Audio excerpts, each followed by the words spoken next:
looks like we're back where we started.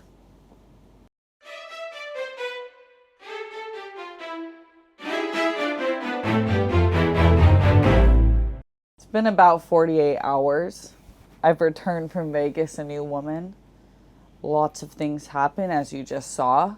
I have thoughts, so I'm introducing a new segment. Let's unpack it. Or like, pop it, lock it, drop it, unpack it. Unpack it. Essentially, I want to unpack my bag with you, be a responsible woman, and then also unpack my thoughts that go above what you saw. It's like I can't always film everything. And I am a writer, so I love writing my post thoughts after. Honestly, so exhausted right now. I'm gonna make an espresso, an afternoon espresso. Why? Because I can. That's one of the themes of this show. It's your life. If you're responsible and you love yourself, you do what you want, baby. I got some coconut water. I'm still hydrating. Vegas turned me out. Vegas turned me out. I have so many life lessons that I learned there. I am like, sit down, Steph, because you just got taken to the school of Vegas, baby, and you better pay it the respect that it deserves. Yeah, I learned a lot. Let's just start. Well, I wrote this in no particular order. Las Vegas takeaways. I love it. 3 question marks, 3 exclamation marks. Because I didn't know I was gonna love Vegas. I love it. One of the world's greatest entertainment capitals, and I wasn't giving it the respect it needed. On every corner is a show.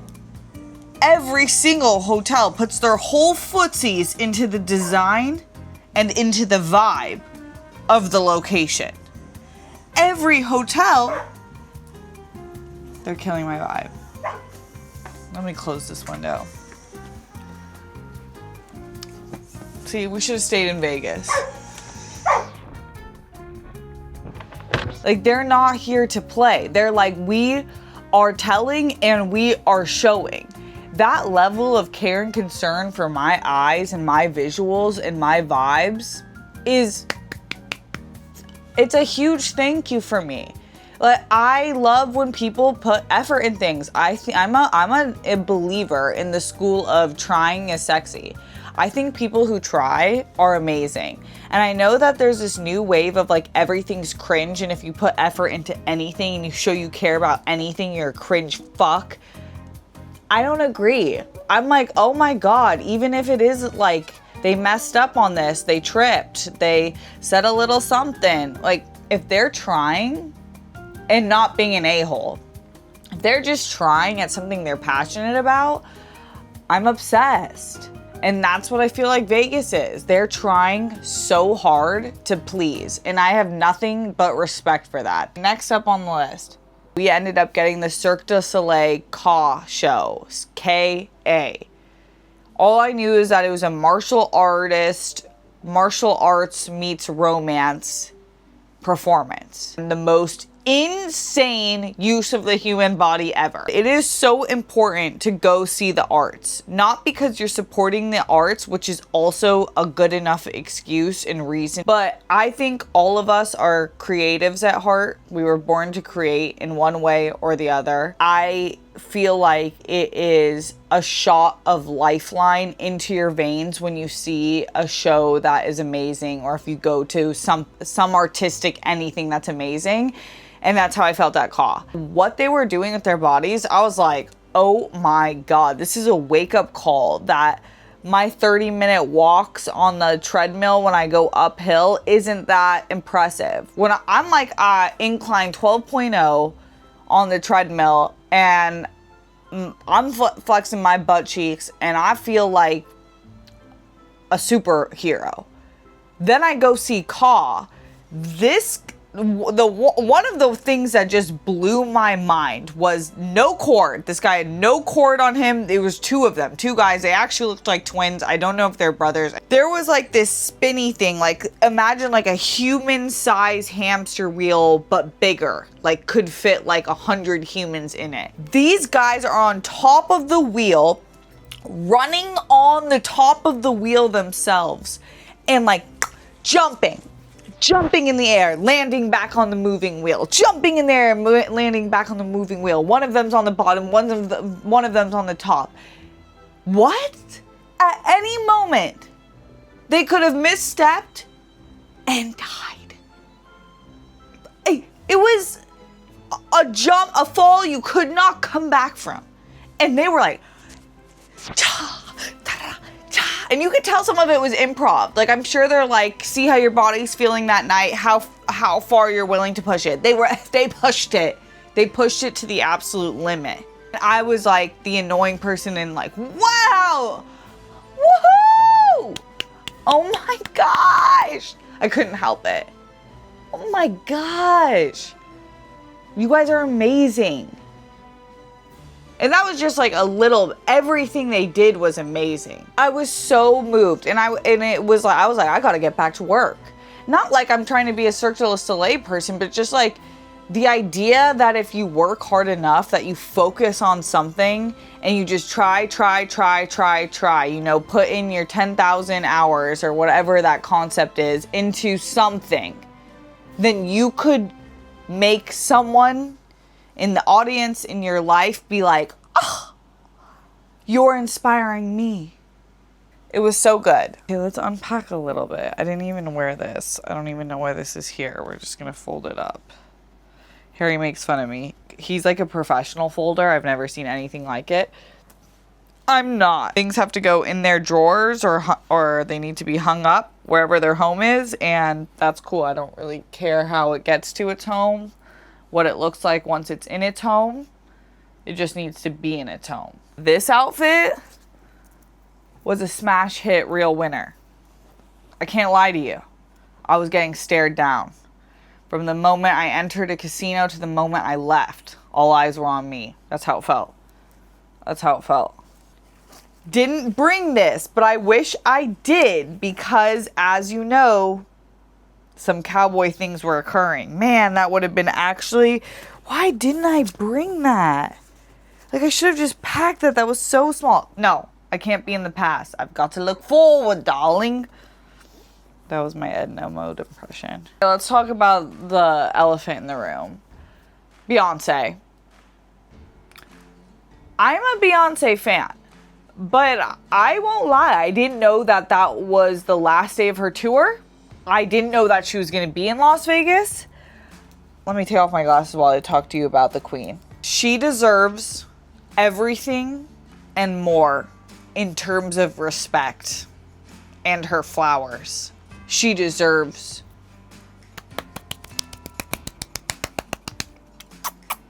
flower, roses, roses, roses, roses, roses. I've seen her once before. It's not enough. If you can see Beyonce, it's a life-changing experience. The fact that Angela from the front desk at the hotel, shout out Angela from the Aria Hotel, you're amazing, you deserve a raise. You gotta listen. You gotta listen to the universe because it's giving you signs sometimes that you don't know you need it. The fact that I went to a random Starbucks off the strip while we were getting into the strip and someone was like offhanded brought up how there was a concert and I thought it was the Sphere, but I locked that in my pocket and was like, huh, interesting. And I told Harry that story. They were talking about the concert and I literally said like, what? It's probably about the Sphere, right? And then for Angela to bring up the concert, and then for the concert, the last concert of the Cowboy Carter tour, to have little but some availability.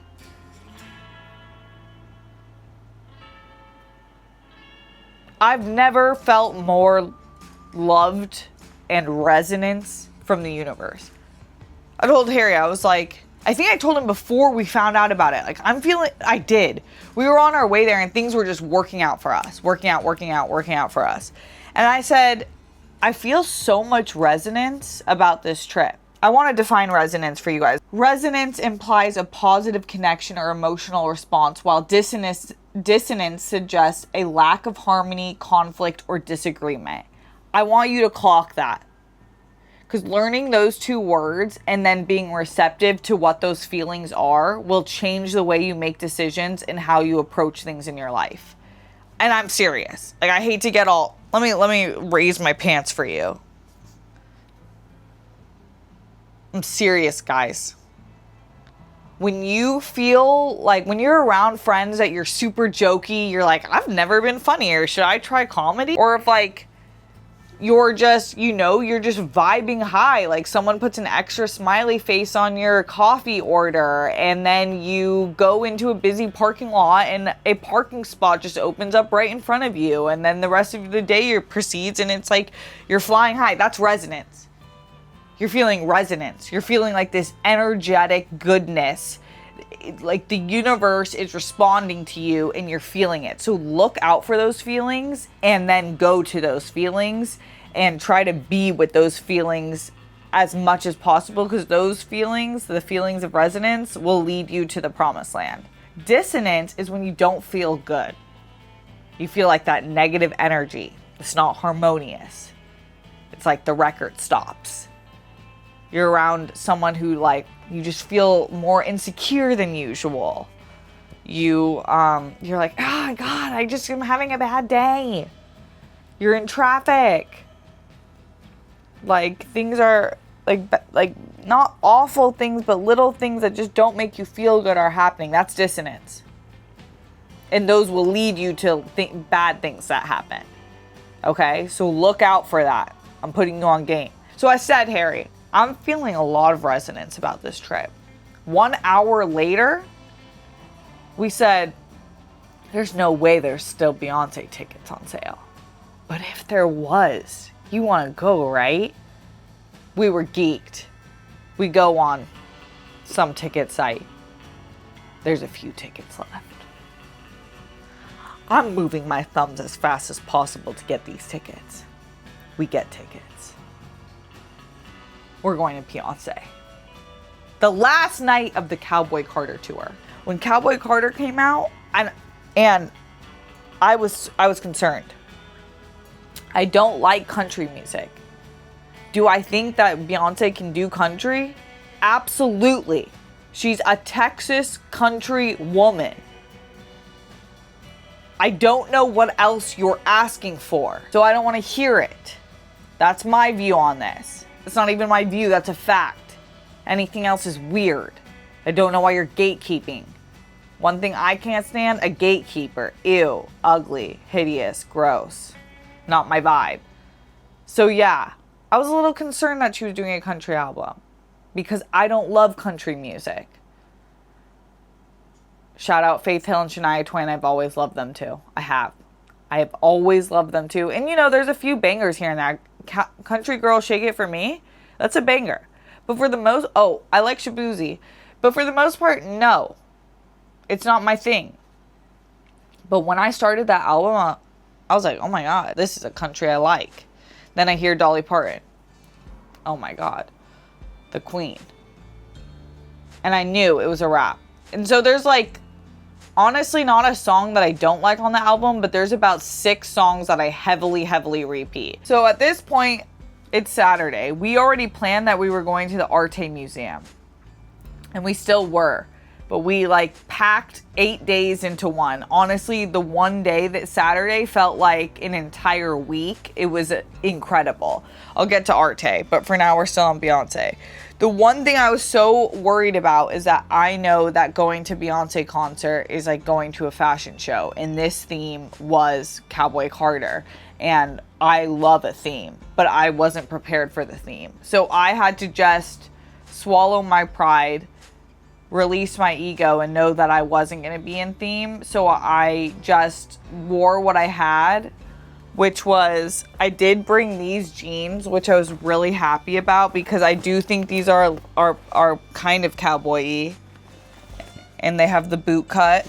So I did have these jeans, that was nice, but I didn't have cowboy boots and I didn't have a cowboy hat, which I quickly found out that literally everybody who attended the concert had both cowboy boots and a cowboy hat on. So I just accepted a role that I actually really love, which is adoring other people's looks, and I was ready to compliment. I was keeping my head on a swivel, and I was just ready to see who was serving. There were so many people that had amazing outfits. When we were going into the hotel, we saw 3 beautiful ladies, all in cowboy boots and cowboy hats. And Harry was like, I know where you're going. They're like, we're going to church. Quickly found out that they were so right. It actually felt like a spiritual, godly experience. She is the greatest performer alive, perhaps of all time. I could talk actually for 30 minutes about how I think Beyonce is so incredible. And I think if anyone calls her overrated, they should go to her concert and quickly find something to zip their mouth or unzip it to apologize. Not only that, she gave us the show. And I didn't know that. The show. Because I was like wondering, who's she gonna bring out? When she brought out Destiny's Child, the stadium lost their mind. I am so grateful that we got to see that. Destiny's Child is probably my favorite girl group of all time, and I still listen to them. And then Harry lost his shit when Jay-Z came out. Anyways, it was life-changing. It did feel like church. Oh, this set slayed. I posted a picture in it. Yeah, that got a lot of love, a lot of good reception. Where's the top, though? Uh-oh. Can you imagine? It would be so lame. Oh, there it is. Want to talk to Jess, not to alter her clothes, but sometimes things aren't made great. So I was walking like a geisha, and I don't mean that hyperbolic. I was literally, if you watch Shogun, I was walking like, wait, what's my favorite character's name? Mariko. I was walking like Mariko. The bottom is tight and doesn't have give, so you're literally soft stepping like and I was in these like thick little early like 2K type heels, and so honestly was kind of sexy, but that's not easy to walk in. What I was going to say is I would probably, if I was her, if I wanted to get more wear out of it, I would cut it shorter, or I would double slit the bottom up the sides to around the knee, and then you would have that movement and mobility that you needed while keeping the length of the skirt.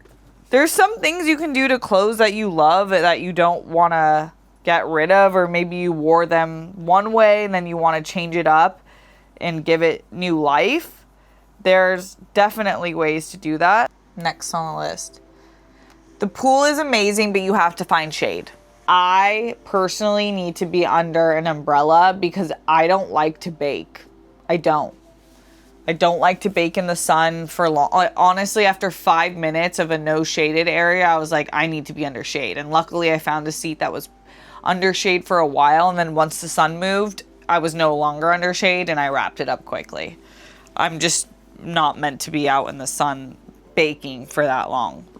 So that's a lesson learned. Get there earlier if you're going to do a pool day, because the good seats that have a lot of coverage fill up fast. Okay, next up, the Arte Museum. Oh, these were a nice pair of shorts. Okay. Arte Museum. I did this top, and I did like a gold jewelry look. Very sexy, very cute, but comfortable. Arte Museum in itself would have been great for the day, and I would have felt so satisfied. It was amazing. It was like, I don't know how to really explain it. It was like really 4K ultra projectors that would project a moving visual, and then they would have the scent, like it was a flower room, and they would have the scent of flowers and like music playing with it. So it's like a whole full body experience. And then there was like this wave room, and then the coolest one, Harry liked the wave room the best. It's like these moving waves, and it actually feels like you're in the ocean, and it goes to your feet, and you think your feet are gonna get wet, and you're like, oh wait, that's just a light show. How did you do that? My favorite though, there was a room called the Safari Room, and you got to pick, like they had like little coloring book pages of various animals, and you got to color it in. The crayons were really bad, but hey, they did the job. You had to color it in, and then it scanned your image, and then it moved your animal through the screen. You can see it in the video. It was so fun. I felt like a kid again. And I heard this little girl who was there on her birthday, and she's like, this is the best birthday ever, mommy. So cute. I was like, girl, I feel you. This is the best birthday ever, and it's on my birthday. It was amazing. I loved it. So the Arte Museum, 10 out of 10. Would go again, for sure. Actually inspired me to think, because we have a projector, like if we set it up right, could we do something like that? Like if we got a good sound system next to it, could we pick like our own visual and just like run it through like when we're meditating or something? Seems like a good idea. What's next on my list? The restaurants. The restaurants are all amazing. We actually went to a few restaurants that they have in LA, but they're better in Vegas. They just try harder. And that makes a difference. They just care more about you having an amazing experience, and it shows. And I feel like from the service to the who's preparing the food, it just is more effort. The design, the comfort. We went to Catch, Tender, and Javier's. I do want to shout out Tender. We went to Tender Steakhouse. It had a 4.2, maybe a 4.4, but it was right next to, it was a close walk to the Allegiant Stadium where Beyonce was going to be playing. So we didn't want to Uber to the stadium. We wanted to Uber close enough and then walk up to the stadium. It was kind of like, oh, maybe it's not going to be that great. The ratings aren't great. No, no, no. Instantly amazing. Juan, our server, love you. He was so great. Then my go-to steak order is a ribeye. Bone-in ribeye. That's me, baby. We love it. They put this chimichurri. I literally wrote a line for the chimichurri sauce at Tender. The chimichurri sauce on the side of the ribeye wasn't familiar with that game. Now it feels like every time I have a ribeye, I'm going to want a chimichurri sauce, and I'm not going to be able to get it. And then, as a fry girl, I love French fries. It was, I think, maybe the best French fry I've had. We put the truffle on it, left the Parmesan, but you could do the truffle with the Parmesan. We just did the truffle fries. Insane work. Not only that, they had a chipotle ketchup dipping sauce. So it wasn't just regular ketchup. No, they want to put more effort into it. And they did a chipotle ketchup. Unbelievable. I'm basically done unpacking everything and unpacking my list. So thanks for coming to my sermon. Thanks for hanging out with me. Like, subscribe, and leave a compliment. Okay? I love you. Bye. Oh, and Viva Las Vegas. I've been wanting to say that all day.